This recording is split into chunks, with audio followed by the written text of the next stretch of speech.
안녕하세요. 일신사입니다. 저희 채널에는 신박한 사연들이 많이 있으니 많은 분들의 구독 부탁드립니다.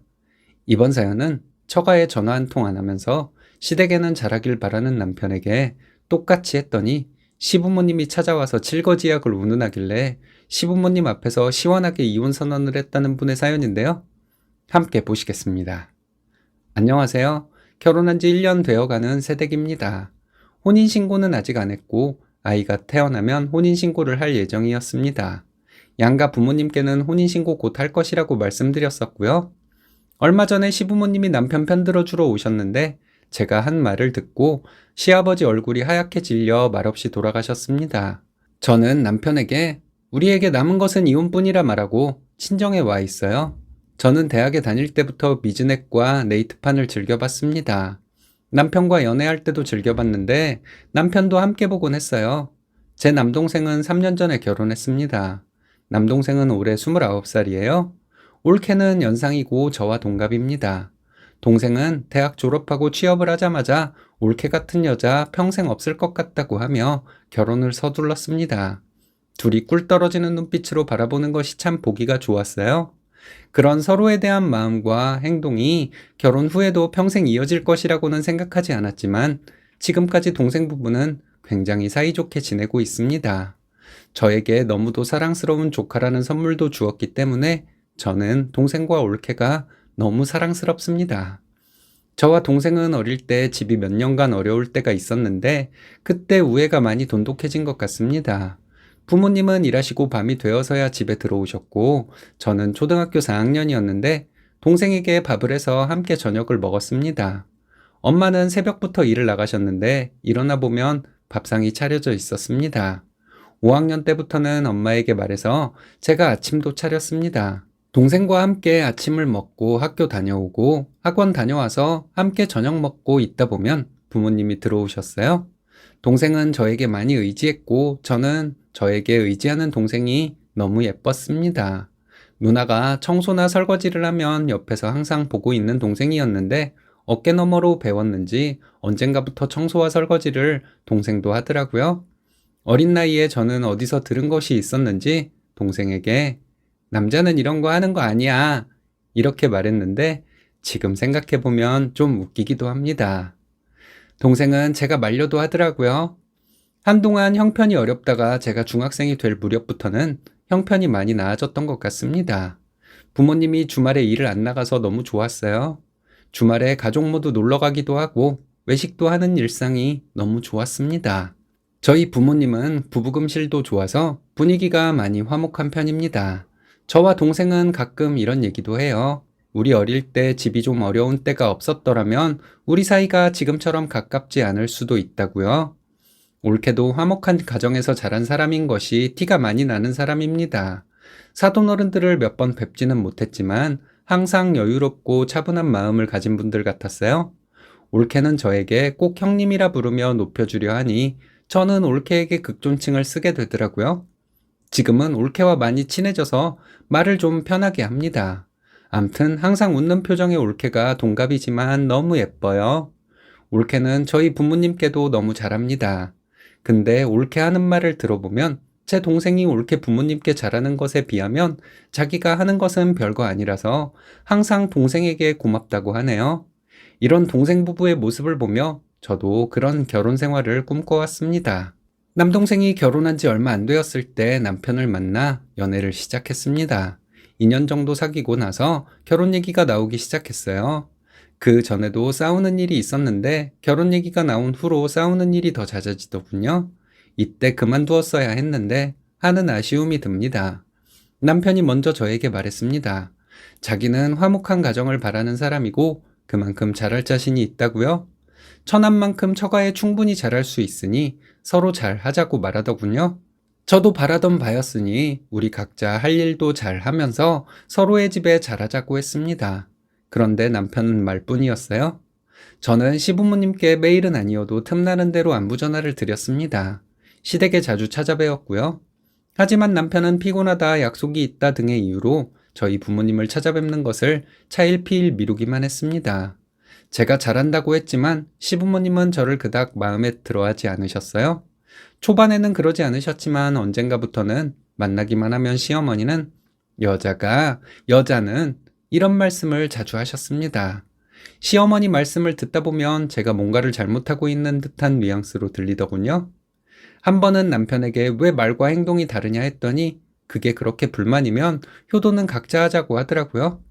나는 시어머니가 스트레스를 주기는 하지만 그래도 잘할 자신이 있다. 우리 부모님은 두 분이 여행도 자주 다니시고 자식들에게 얽매이지 않는 것을 더 좋아하시니 큰 걸 바라는 것도 아니다. 말했습니다.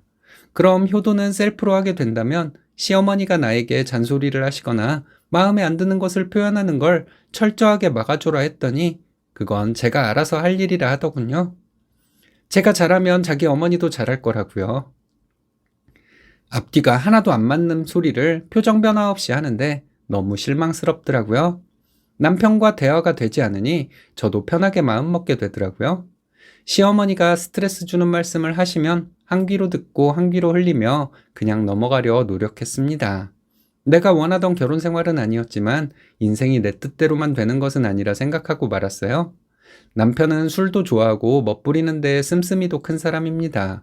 술을 좋아하는 사람답지 않게 성격은 또 예민해요. 뭔가 마음에 안 들면 말투에서부터 짜증이 느껴지는 사람입니다. 저는 결혼 초부터 얼마 전까지 시부모님께 전화도 자주 드리고 최선을 다했습니다. 양가 모두 저희 집에서 멀지 않았기 때문에 시부모님 찾아뵙고 외식도 시켜드리고 가끔 용돈도 챙겨드렸어요. 맛있는 거 드시고 제가 용돈을 드리면 시부모님은 기뻐하셨고 그 기뻐하시는 모습에 저도 기쁨을 느꼈습니다. 결혼 후 2달 정도는 남편도 저와 같은 행동을 했는데 시들해지더군요. 저희 부모님은 노후 준비도 다 되어 있으십니다. 용돈도 원하지 않으세요. 지금은 저희가 아이가 없어서 그렇지만 남동생네를 보면 남동생이 저희 부모님을 챙겨주는 것보다 저희 부모님이 손주를 챙겨준다는 명목으로 쓰는 돈이 오히려 많아요. 큰 차이는 나지 않지만 시댁보다는 친정이 조금 더 멀어서 시댁만큼 친정에 찾아뵙지도 못했는데 저는 남편이 저희 부모님께 잘하고 있을 것이라 생각했습니다. 제가 엄마와 가끔 통화를 해보면 엄마도 별 말씀 없으시고 남편에 대해서는 좋은 말씀만 하셔서 남편도 잘하고 있을 것이라고 막연하게 생각하고 있었던 거예요. 근데 알고 보니 언젠가부터 남편은 저희 부모님께 전화 한 통 하지 않고 있었습니다. 부모님도 저에게 딱히 말씀하시지 않으셨고 저도 물어보지 않으니 몰랐던 거죠. 근데 제가 폭발한 게 남편 생일 때였어요. 얼마 전에 남편 생일에 저희 부모님이 생일 선물을 보내셨습니다. 좀 비싼 선물이었어요. 올케는 생일에 저희 부모님이 선물 사주셨다고 찾아뵙고 식사 대접까지 해드렸었거든요. 이것도 올케가 조심스럽게 저에게 얘기해서 알게 되었습니다. 혹시 제가 시댁과 무슨 문제가 있냐고 올케가 묻더라고요. 그렇지는 않다고 했더니 언젠가부터 남편이 저희 부모님께 전화 한 통 없었고 이번에 생일 선물을 보냈는데도 전화 한 통 없어서 저희 부모님이 서운하다는 뜻으로 말씀하신 적이 있다는 거였습니다. 올케는 자기가 잘하면 되니까 형님 힘들면 굳이 신경 안 쓰셔도 된다고 하는데 너무 미안하더라고요. 올케에게도 미안하고 부모님께도 죄송하고 그날 저녁에 남편에게 한마디 했어요. 선물을 받고 전화 한 통을 안 하냐고 했더니 안 그래도 일 때문에 스트레스 받는데 자기 숨 좀 쉬게 냅두라더군요. 자기는 남자이고 장모님께 전화를 드리면 뭔 말을 해야 할지도 모르겠답니다. 초반에 그 정도 했으면 되지 않았냐 하는데 기가 막혀 말이 안 나오더라고요. 결혼 전에 했던 얘기는 뭐냐고 했더니 살다 보면 약속은 깨지기 마련이랍니다. 저도 더 이상은 못 참겠더라고요. 그래서 그럼 진짜로 효도는 셀프로 하자 했더니 그러라 하더군요. 남편도 저도 바쁘고 해서 서로 부딪힐 일은 별로 없었고 그런 대화를 나눈 후로 저는 시댁에 전화도 하지 않고 찾아뵙지도 않았습니다. 올케에게 대충 이런 상황이다 말하고 미안하다 했더니 부부 사이는 안 좋다가도 곧 좋아진다고 그때까지는 자기가 부모님께 신경 더 쓸 테니 걱정 말라고 저를 안심시켜 주었습니다. 그리고 며칠 전 남편이 저에게 신경질적으로 말을 하더군요. 시부모님이 제가 연락을 안 하는데 무슨 일이 있는 거냐고 하셨답니다. 서운해 하시니 전화를 드리라더군요. 기가 차서 말도 안 나오고 남편에게 오만정이 다 떨어지는 느낌이었네요. 이 사람 정신세계는 도대체 어떻게 생겨먹은 거지 하는 생각이 들고 이런 사람과 이혼하는 게 차라리 서로를 위해서 양가 가족들을 위해서 좋겠다는 생각도 들었습니다. 이혼이 쉽지 않다는 것은 알지만 이런 경우에도 결혼 생활을 유지하고 살아야 하는지 의문이었습니다. 요즘 대세가 효도는 셀프이지만 남편은 말로만 셀프인 사람이잖아요. 자기는 안 해도 되고 저는 해야 한다는 것이 말이 되나요? 그리고 남편은 이제 얼른 아이를 갖자 하더군요. 참 웃기죠?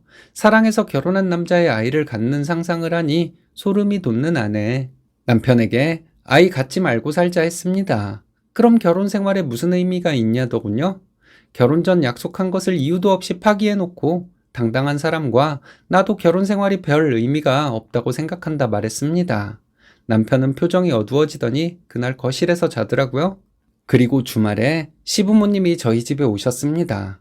처음에는 무슨 일이 있냐고 좋게 물어보시더니 제가 있었던 사실을 말하는 걸 듣고는 남자와 여자가 같냐고 하시더군요. 시댁과 처가는 엄연히 다른 것이고 그런 것을 모르고 시집 왔냐? 더 늦기 전에 아이부터 가져라 하시길래 나는 그런 거 모르겠고 남편이 이렇게 수준 떨어지는 인간이라는 건 모르고 결혼했다 했습니다. 제가 언성을 높여 말하니 시부모님도 놀라셨나 봐요. 말씀을 잊지 못하고 계시길래 또 말했습니다. 이렇게 자기밖에 모르는 사람과 아이를 낳고 싶지 않다는 말도 했어요. 시어머니 특유의 고상한 말투가 있어요. 그 특유의 고상한 말투로 칠거지약 어쩌고 하시길래 결혼 전 약속도 파기하는 사람이 있는데 칠거지약까지 얘기하실 필요 없다고 했습니다. 시아버지 얼굴이 백지장처럼 하얗게 변하더라고요. 더는 얘기하고 싶지 않고 계속 저를 몰아세우시면 저도 우리 부모님 부를 것이니 그만 돌아가시라고 했습니다. 이러시는 거 우리 이혼하라고 부추기는 것이라고 했더니 별말 없이 가시더라고요. 시부모님 가시고 나서 남편에게 이혼하자고 했습니다. 제멋대로 행동하는 사람, 뜻대로 안 되니 부모님 찬스 쓰는 어린아이와는 더 이상 살 수 없다고 말하고 짐 챙겨서 친정으로 왔습니다. 부모님은 저한테 아무것도 물어보지 않으셨어요. 남편은 자기가 잘못했다고 앞으로 잘하겠다고 전화와 문자로 얘기하는데 그 말 못 믿겠으니 이혼하자는 말만 반복하고 있습니다. 양심도 없고 어린애 같은 남편과 평생 함께할 자신이 없네요. 참 양심 없는 남편이네요. 막대먹은 아들 편들러 며느리 쫓아온 시부모님도 수준 이하인 것 같고요. 여러분들의 지혜가 필요한 사연인 것 같습니다.